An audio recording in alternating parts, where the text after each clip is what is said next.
Au-delà du comédien, il y avait la générosité et l'engagement. Parti à l'âge de 36 ans, Gérard Philippe, l'enfant du pays dit Fanfan la Tulipe, sera célébré sur sa terre natale à Cannes. Cet homme amoureux de son métier à la fois devant les projecteurs et sur les planches était un homme discret mais un grand défenseur des grandes causes. Quand David Istar m'a donné magnifiquement cette autorisation, avec bonheur, avec joie, de faire cet hommage, je suis partie tout de suite sur les enfants, l'éducation, parce que c'est eux notre futur. Essayer de leur faire comprendre qu'en fait, à son époque, il était un créateur.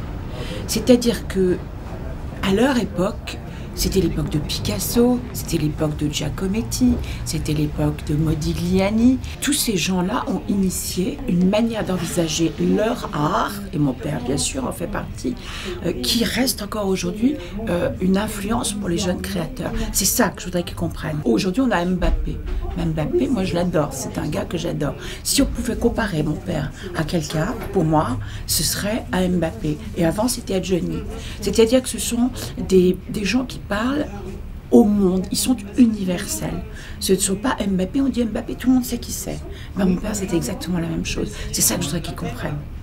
À l'occasion du 100e anniversaire de sa naissance, la mairie de Cannes célèbre le génie et l'esprit d'un comédien talentueux jusqu'en décembre prochain, à travers des projections et des expositions, pour permettre à chacun de découvrir ou de redécouvrir cet homme, qui meurt à cet âge indécis où meurent les héros, juste avant que les dieux ne cessent de les aimer.